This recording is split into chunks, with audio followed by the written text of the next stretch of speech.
यह है जसौली पट्टी, भारत देश के बिहार प्रांत अंतर्गत पूर्वी चंपारण जिला का ऐतिहासिक गांव।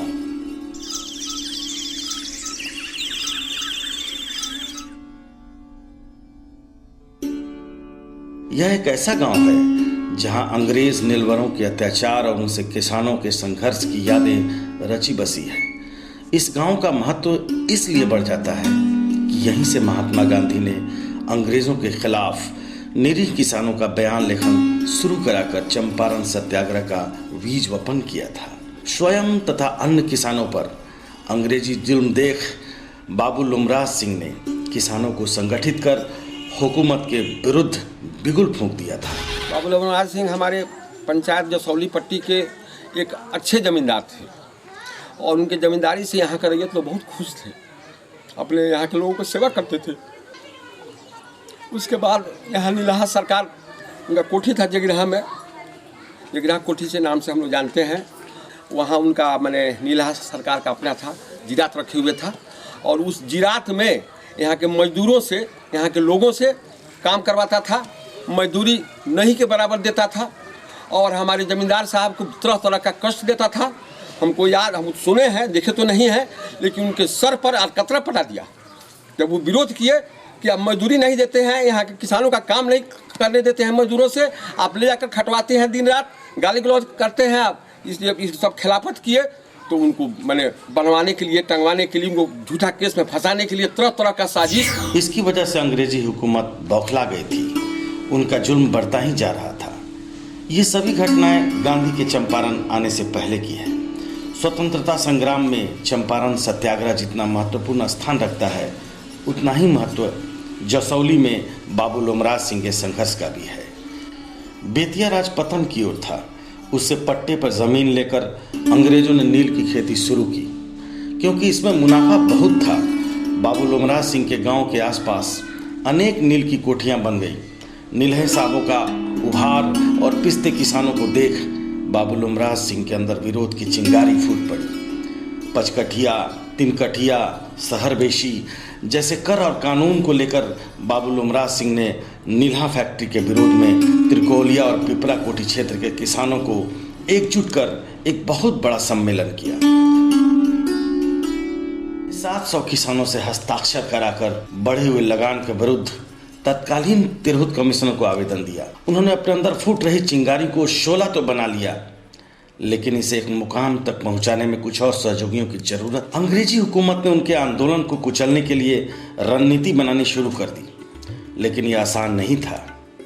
इसका सबसे बड़ा कारण था कि बाबू लोमराज सिंह के नेतृत्व में किसानों का एक बड़ा जत्था खड़ा हो गया था। घबराकर चंपारण के जिलाधिकारी W.B. हैकॉक ने तिरहुत डिवीजन के कमिश्नर L.M. मोर्शेड को 9 फरवरी 1916 को एक पत्र प्रेषित कर कहा कि पिपरा कोठी नीलहा प्रतिष्ठान के प्रबंधक J.B. नॉर्मन द्वारा बताया गया है कि 2 व्यक्ति लोमराज सिंह के यहाँ ठहरे हुए हैं।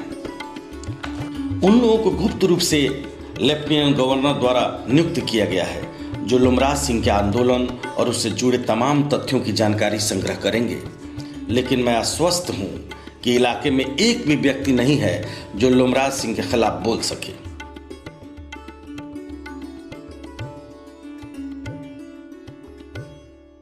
यह है बिहार सरकार के द्वारा 1963 में प्रकाशित महात्मा गांधी मूवमेंट इन चंपारण पुस्तक में छपा चंपारण के जिलाधिकारी का पत्र, जिससे यह साबित होता है कि अंग्रेजों को बाबू लोमराज सिंह की ताकत का अंदाजा लग चुका था और वे नहीं चाहते थे कि इनका आंदोलन सफल हो पाए।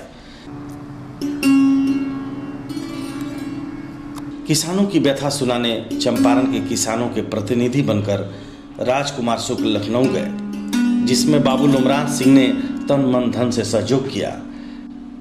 पटना आने में हुई तकलीफ के बाद गांधी जी ने मगनलाल को पत्र लिखकर चंपारण की यात्रा स्थगित कर लौटने की तैयारी कर रहे थे।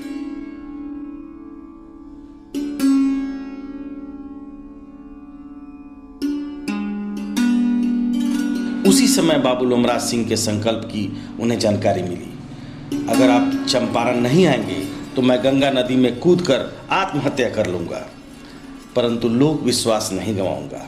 पंडित राजकुमार शुक्ल और लोमराज सिंह के अदम्य उत्साह, अप्रतिम आशा और जुझारू संघर्ष का प्रतिफल हुआ चंपारण के चंदन भूमि पर एक ऐसे महात्मा का पदार्पण जिनकी प्रतीक्षा में चंपारण के किसान बाट जो रहे थे, जो अंग्रेजों के दमन चक्र में पिसे जा रहे थे। वो महात्मा थे मोहनदास करमचंद गांधी। 15 अप्रैल 1917 को गांधी जी दिन के 3 बजे मोतिहारी रेलवे स्टेशन पर पहुंचे। अंग्रेजों के डर से गांधी जी को कोई भी व्यक्ति उन्हें ठहराने को तैयार नहीं था। यहाँ तक कि उनके दर्शनार्थ आए लोगों ने पुलिस की गंध पाकर दूर से ही प्रणाम कर चले गए। वहीं यहाँ के नामी वकील गोरख प्रसाद ने गांधी को अपने यहाँ आदरपूर्वक ठहराया तथा उनके साथियों के लिए भी रहन सहन और बैठकों के लिए उचित प्रबंध किया। 16 अप्रैल 1917 की सुबह हाथी पर सवार होकर गांधी जी धरणीधर बाबू और रामनवमी प्रसाद के साथ जसौली पट्टी के लिए चल पड़े, जहां किसान आंदोलन को कुचलने के लिए किसानों और बाबू लोमराज सिंह पर दमनात्मक कार्रवाई की गई थी। गांधी जी चंद्रहिया पहुंचे थे कि चंपारण के कलेक्टर W.B. हैकॉक ने सब इंस्पेक्टर अयोध्या प्रसाद तिवारी से उन्हें धारा 144 के तहत जिला छोड़ने और जसौली जाने से पहले जिलाधिकारी से मिलने की नोटिस दी। यह वही जगह है चंद्रहिया जहां गांधी जी की यात्रा को रोकने की कोशिश तत्कालीन जिलाधिकारी ने नोटिस देकर की थी। गांधी जी स्वयं तो लौट गए, लेकिन वे अपने साथी रामनवमी प्रसाद और धरणीधर प्रसाद दोनों वकीलों को मामले की जांच करने के लिए जसौली पट्टी भेजे। गांधी जी लौटकर जिलाधिकारी को पत्र लिखा कि 144 धारा के नोटिस के उत्तर में मुझे यही निवेदन करना है कि मुझे इस बात का खेद है कि आपको इस नोटिस को जारी करने की ज़रूरत पड़ी है। मुझे इस बात का भी खेद है कि डिवीज़न के कमिश्नर ने मेरी स्थिति को बिल्कुल गलत समझा है। सर्वसाधारण के प्रति जो मेरे कर्तव्य है उसका ध्यान रखते हुए मैं इस जिले को छोड़ नहीं सकता हूँ, पर यदि कर्मचारियों की ऐसी राय हो तो इस आज्ञा के उल्लंघन के लिए जो दंड हो उसे सहन करने के लिए तैयार हूँ। कमिश्नर की इस बात का कि मेरा उद्देश्य आंदोलन मचाना है, मैं घोर विरोध करता हूँ। मेरी इच्छा केवल असल बात जानने की है और जब तक मैं स्वतंत्र रहूंगा इस इच्छा को पूरा करता ही जाऊंगा।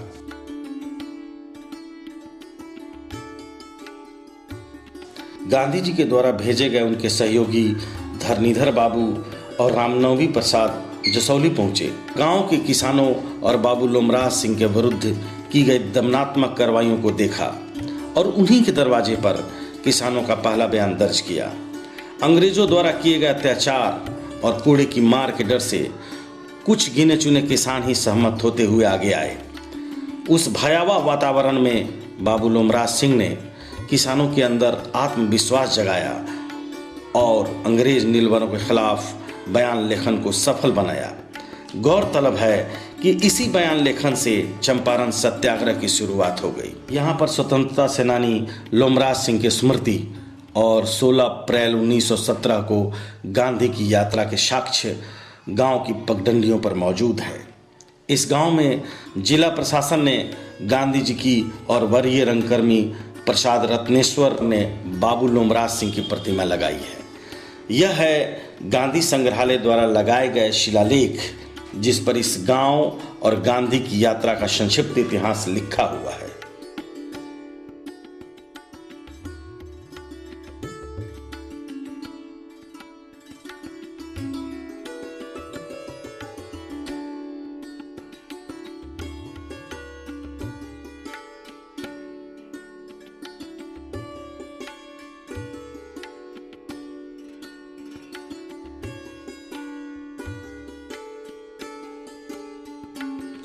इतिहास को जीवंत रखने के लिए ग्रामीणों ने 2 अक्टूबर 1949 को श्री गांधी लोमराज पुस्तकालय की स्थापना की, जिसे सरकार और पुस्तकालय संघ द्वारा 1977 में निबंधित कर दिया गया। बेहतर रखरखाव और सरकारी उपेक्षा के चलते इस ऐतिहासिक पुस्तकालय की दर्जनों दुर्लभ और बहुमूल्य पुस्तकें नष्ट हो चुकी हैं। जिस क्रांतिकारी बाबू लुमराज सिंह के गांव पहला बयान लेखन कर चंपारण सत्याग्रह आरंभ किया था, आज वही लुमराज सिंह को लोग भूल रहे हैं। उनके नाम पर बना पुस्तकालय एक अदद भवन के लिए तरस रहा है। यहाँ की वर्तमान पीढ़ी अपना काम कर रही है।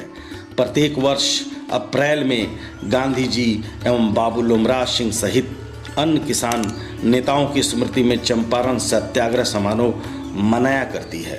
यह भी उल्लेखनीय है कि जसौली पट्टी में बेतिया राज द्वारा स्थापित अद्भुत और चमत्कारी अष्टकमल में स्थापित शिवलिंग भी मौजूद है, जिसे 1822 में बेतिया महाराज ने बनवाया था। इस मंदिर का गुंबद पीतल से बना था। मंदिर की ऊंचाई लगभग 72 फीट थी। यह मंदिर 14 जनवरी 1934 के भूकंप में ध्वस्त हो गया। तो 1934 में जब भूकंप वही में दरार हो गई तो खतरनाक हो गई। तब फिर आर्गूमेंट कल राजा से, तो वहाँ से किरान आयल हो आके एक पत्थर यहाँ से उतार के देखो, तब से मंदिर के। भूकंप के बाद से यह खंडहर बनकर रह गया था, जिसे नई पीढ़ी एक नया रूप देने में लगी है। 14 जनवरी 1934 को एक बहुत बड़ा भूकंप आया, जिसमें यहाँ के किसानों की जान माल की बड़ी भारी क्षति हुई। जिसमें जब गांधी जी को खबर मिला तो वो आकर के स्वतः यहाँ पर रह करके और सब जगह का भ्रमण करके और राहत कार्य चलना शुरू किया। पट्टी जसौली के किसानों ने बहुत सक्रिय, पट्टी जसौली के किसान के साथ चुरमा गांधी ग्रामीण सेवा संस्थान के किसान भी काफ़ी सक्रिय रूप से मदद किया। आज भी यहाँ के लोग सुगम सड़क और रोशनी की राह जोड़ रहे हैं।